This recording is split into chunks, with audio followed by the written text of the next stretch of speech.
Hi, and welcome to The Curling Show, the podcast that brings you interviews with the sport's top athletes and the people who shape the game. I'm Dean Gemmell, and this week at Curling's listener-supported podcast, we talk to another player who hails from Manitoba, a veteran whose team had a big win at the last Capital One Grand Slam. Returning to the winner's circle of a major event for the first time since January of 2006, Jon Mead, welcome back to The Curling Show.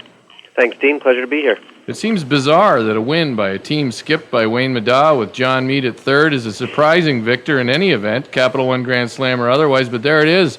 You're in year two of playing with Wayne. How important was it to get a win like this? What do you mean a surprise? No, I'm just kidding. I'm just kidding. You are kidding, right? But it's weird in a way. Well, I don't think you can overstress how important it is for our team. I mean, I think in the year and a half that we've been playing together, I think we've done pretty well in terms of getting ourselves up into the rankings and from where we started, but we haven't finished an event off. I think this was our fourth final. We were in three last year and we lost those, and so I know certainly for myself, I had wondered, when and if that might happen again, and certainly have some doubts after taking a break and coming back. So, to get a win against, the teams that we play against in that on really good ice, on national TV, and and to beat a good team in the final, albeit, we certainly know that we got a little bit fortunate at the end, but, that's part of a curling game. Somebody has to miss at some point, right? And sometimes it's the beginning, sometimes it's the end. But, for us to know that our best game is competitive with the other top teams, is really important when we start looking at what's going to happen in the next 12 months or so with the trials and stuff. That it's really important for Wayne to have that confidence in us and us have our confidence in ourselves that we can pull off a win against the best teams in the world.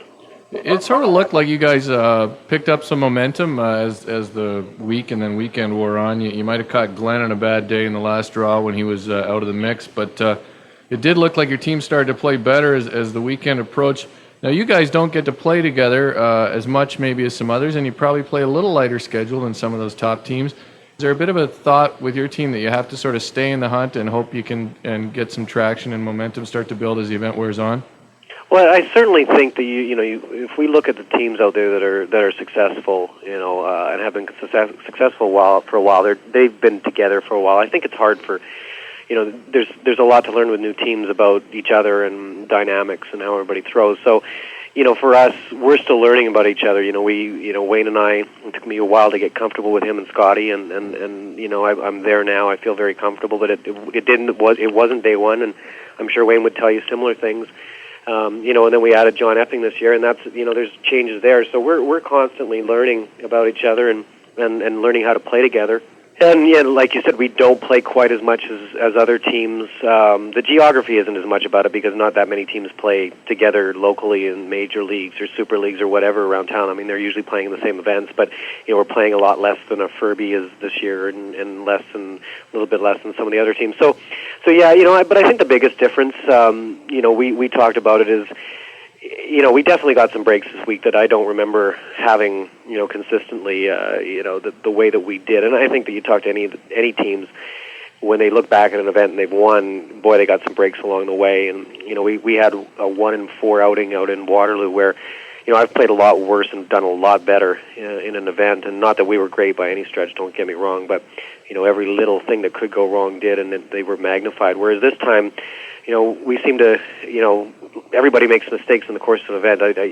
Nobody's played perfect, but it's amazing how sometimes you make those mistakes, the team makes those mistakes, and you get away from them. And yeah, certainly we didn't catch Glenn on his best weekend, but and people will argue that Kevin wasn't great against us, and and Brad missed a couple at the end. But sometimes I also think that one of the things that happens is when a team plays well, they get those kinds of results from the other team because the other team knows that that the team they're playing against is playing well, and so things tighten up and they maybe miss something that they haven't otherwise. So yeah, we got breaks. I think that we put on that was probably my best weekend in front of Wayne, and I feel good about that because too often he's been kind of a one-man gang, having to clean up after me. So, I think it's a combination of all those things. We put some pressure on teams, and we got some breaks. I can't dispute that.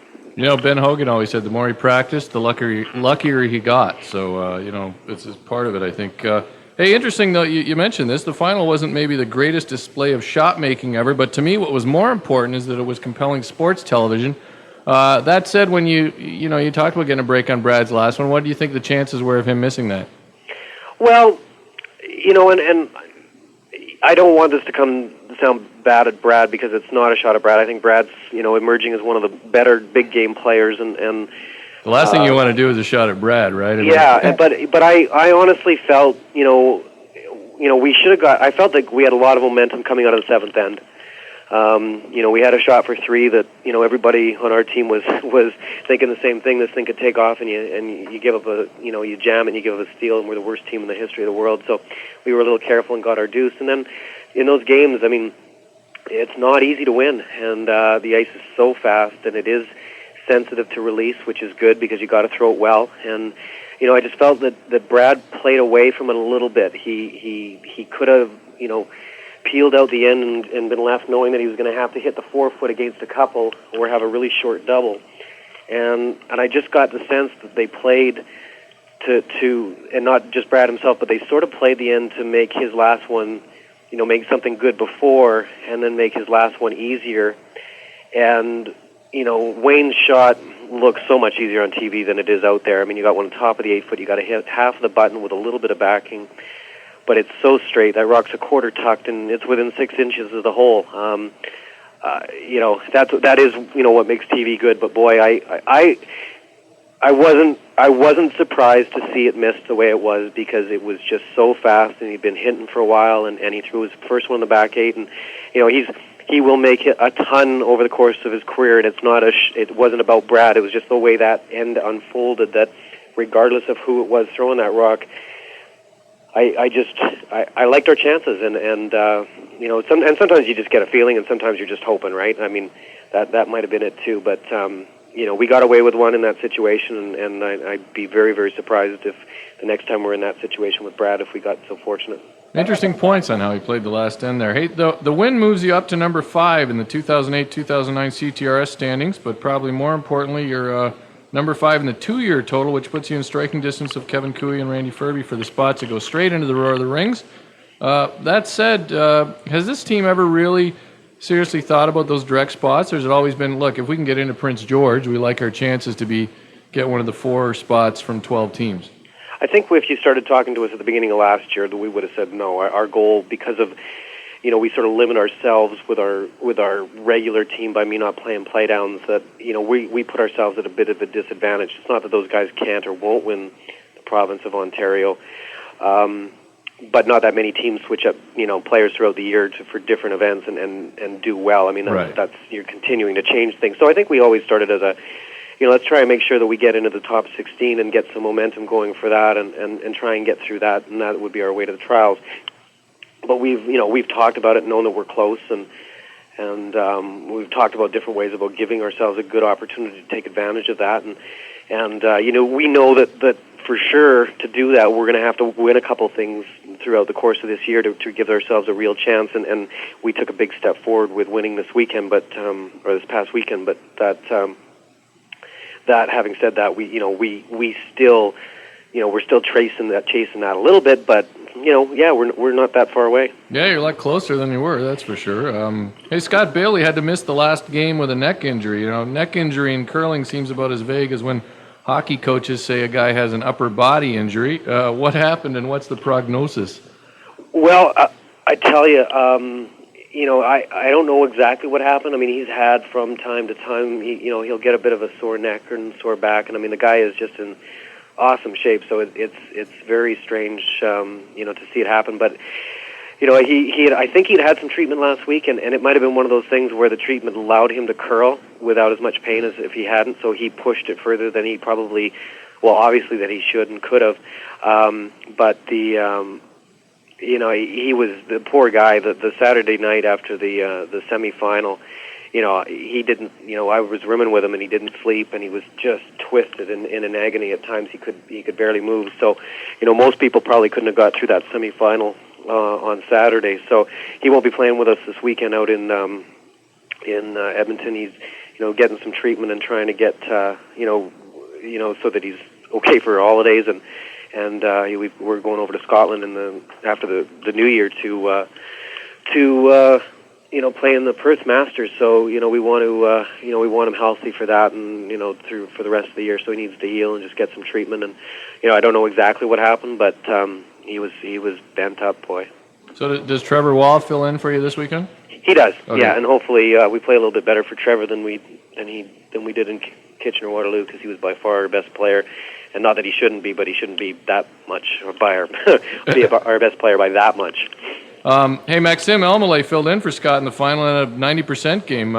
Can you tell me what he earned for that?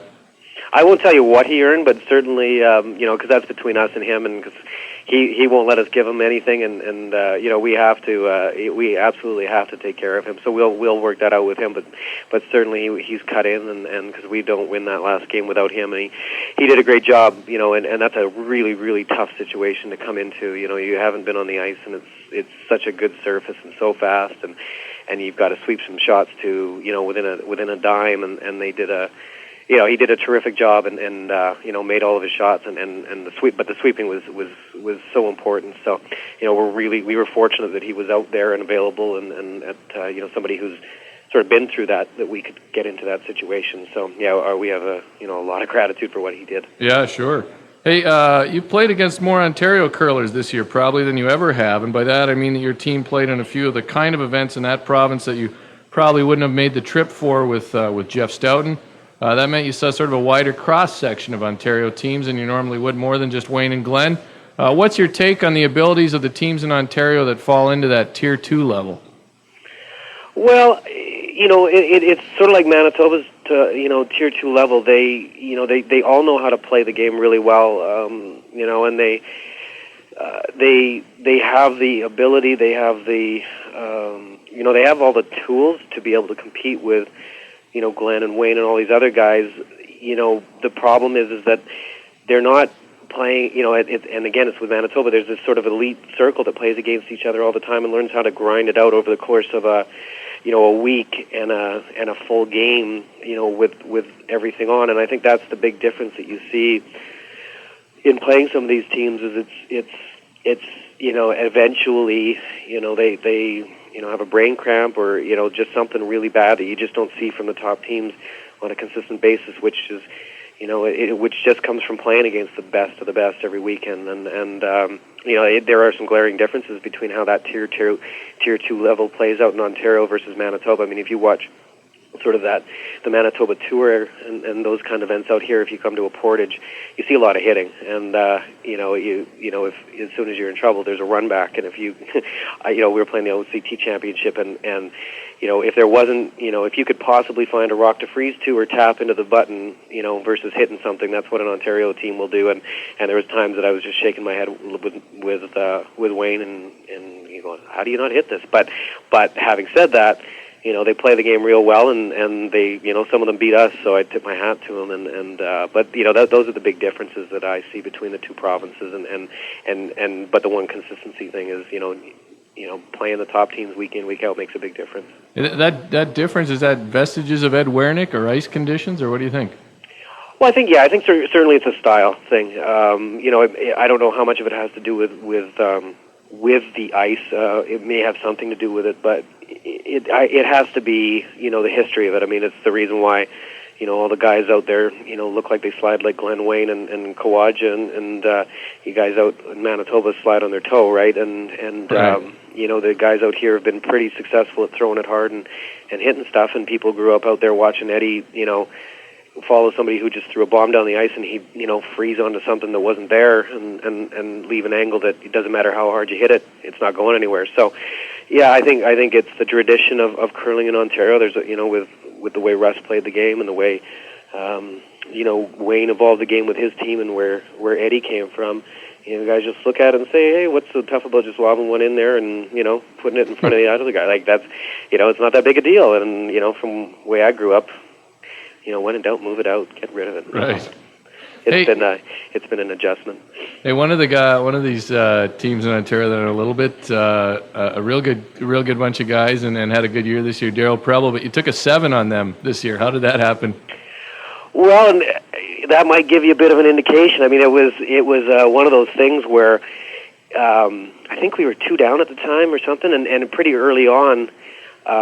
They decided to, we had a couple rocks in play. I think they missed a peel, and so we had a couple buried, and they felt that the best way to not give up 3 was to start, drawing the stuff. And they did. They didn't give up 3, but they also had a couple bad picks. That he was throwing his last one to draw to the 8-foot on the other side, and I can't honestly say one way or the other if I remember if it was going to be.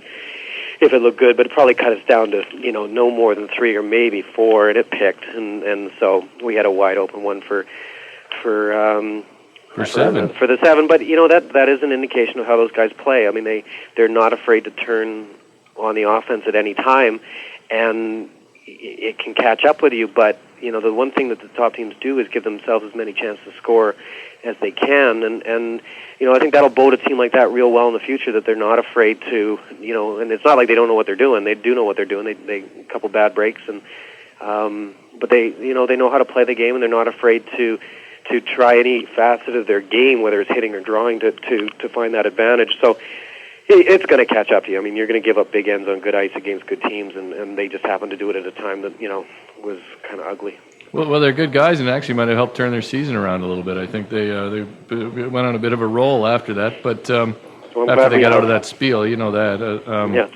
Hey, I know you're on your way to practice after we hang up here, and I know a lot of people always want to hear about how the top players work on their game.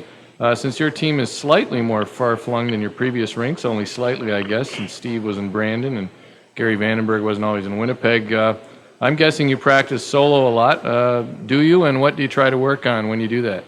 It's a little bit dependent upon on where I am in my schedule, but generally speaking, I'm a big believer that the only thing I worry about is I've got basically 4 things. I worry about my grip and my release. I worry about my slide path, and I worry about my hack speed. So I work on all that. I really don't. When I practice, I generally don't really throw it at broom a whole lot. I'll throw it a spot on the close tee line or the close hog line, and try and get my line up that way, because I know if I'm hitting that spot, then I'm going to be able to hit the spot at the other end.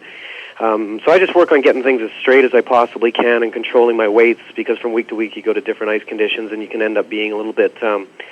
You start favoring if it's really quick ice. And you got to go to. You might lose your sort of medium speed and your median speed, and if it's really, really straight ice, your release can become a little bit soft. So that's what I generally do with practice between events. It's just try and get back to that. Throw it as straight as I can, throw it as consistently as I can, work on my release so that I'm getting sufficient turn on the rock, and if I've been struggling with something, maybe work on that particular kind of throw more so. But and every now and then I'll see Stevie down at the rink or Jeff, and we'll play a 2-on-2 game, because, I never mind having somebody buy me lunch and then do stuff like that. But it's just tweaking and getting back to my comfort level, my consistency that I want to start every event with. You Winnipeggers love the 2-on-2 and the 1-on-1 games for money, don't you? There is no betting in Winnipeg. I don't think that kind of thing is condoned. No gambling, that's what I hear. But off the record, maybe. All right, we'll keep that. Nobody will hear it. Nobody, I don't have enough listeners. Who listens? Who the hell's listening to this right now, anyways? All right, John, we finished with the run back. As you know, I give you a topic. You give me your thoughts in 1 to 3 words. Kevin Martin's 2 unsightly misses against you in the semifinal. Hell throws over. Yeah, nice one. Your own Movember effort. Good, really good. You did go for the Movember? So, no, sorry, I thought about my November effort. No, your Movember. No, are you kidding? I would have had to start in July. Feng Sheng Wang's first Asham World Curling Tour win. Sign of things to come. Wayne Middaugh's victory baseball slide. Surprising. You know what? One thing I thought about the win you guys had, I thought it was refreshing that you were genuinely excited about it. I think one of the problems with the Capital One Grand Slams is we've had a lot of wins by Glenn and Kevin, of course, so they're a little routine. But it was, I think, viewers need to know that those events matter.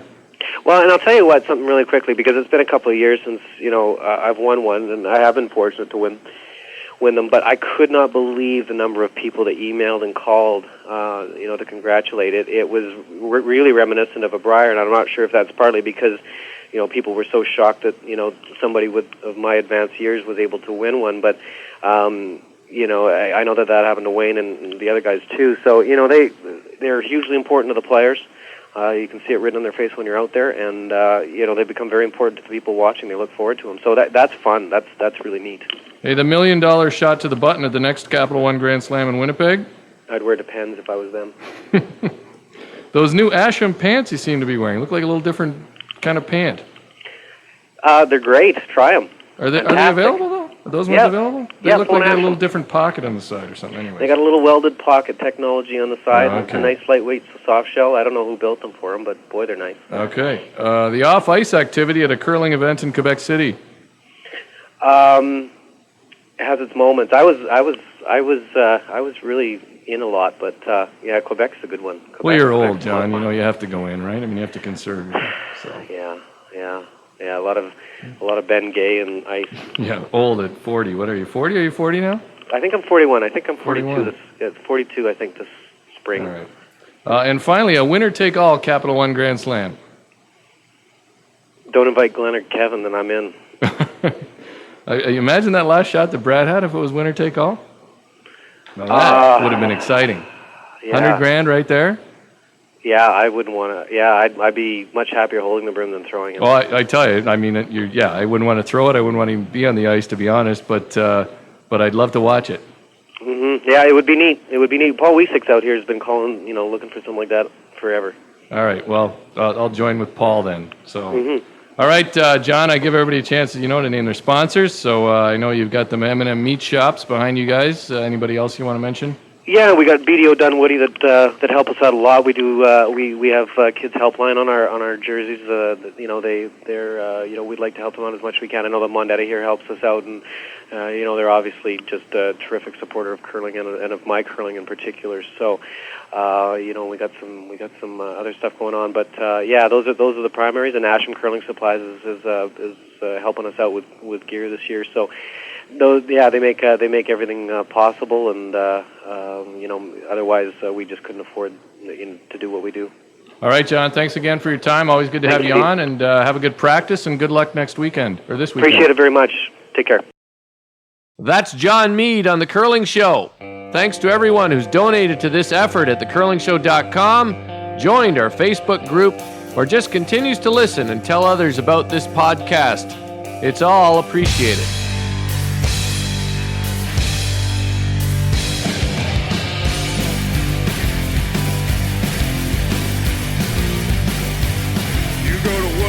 Every day you blend into the crowd, but in the silence of night he's got to live it loud. Behold the sight of the form of the night, and you try